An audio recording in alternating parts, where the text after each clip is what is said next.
Before we do anything to the board, we need to decide what kind of materials we're going to use to cover the board to look like the ground cover. So we have different sizes of pea gravel here, we have kitty litter here, regular yard sand, and sifted yard sand. The difference between these two is I've taken my metal strainer, as you saw in another video, and sifted out the smallest granules of the sand. This is unsifted, and this is for the most part a mix of this and the same size gravel that's used in kitty litter. So if you want to avoid kitty litter altogether and use just the regular yard sand, you can strain out the small pieces of sand and just use the big rocks.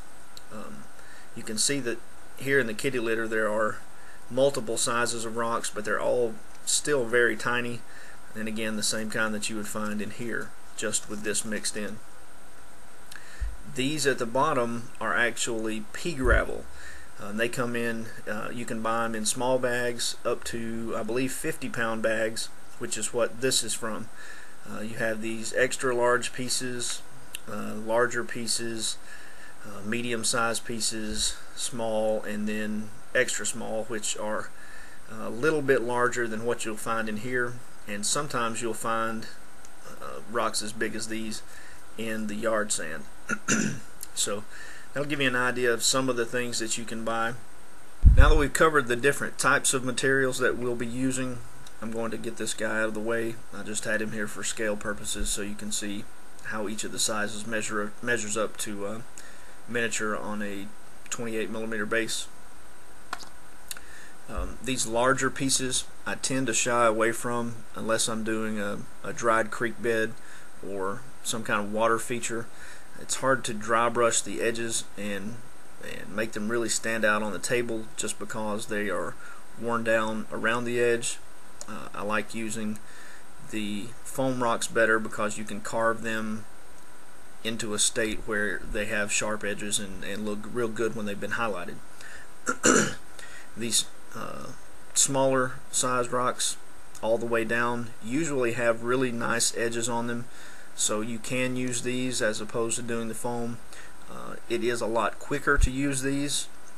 The drawback is it's usually better to use a hot glue gun when putting these down, and if you use the hot glue gun on foam, you have a chance of melting the foam if you get it too hot. So you have to be real careful when you're using these, as opposed to doing these that can be put down with your regular Pro Bond glue. For the purposes of our board, we're going to take the largest three sizes and sit those aside for the moment. These will be good to accentuate other pieces of the board, maybe at the bases of hills or standalone rock piles or something later on, but for the basic ground cover we won't be using anything this large or this large.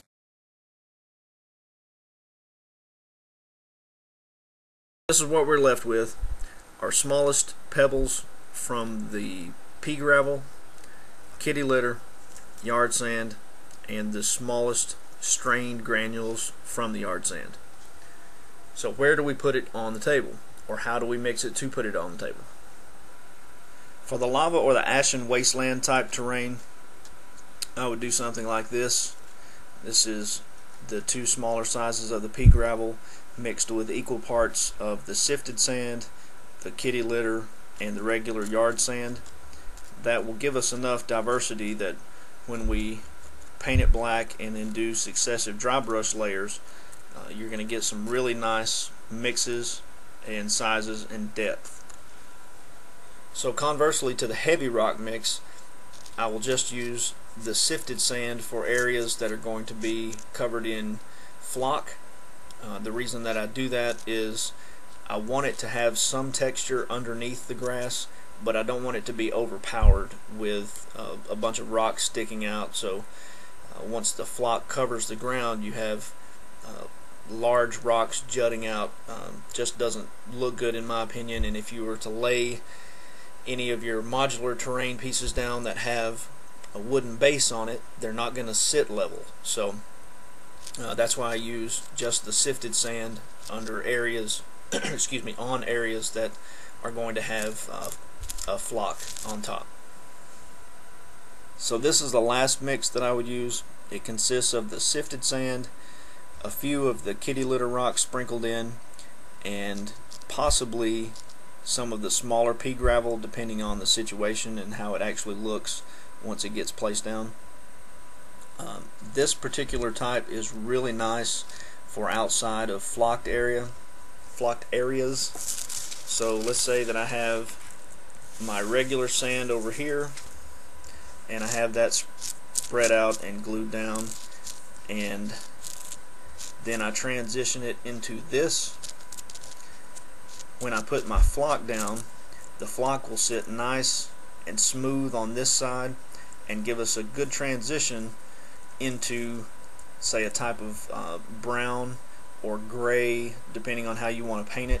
You dry brush this up, and it segues real nice into the flocked area.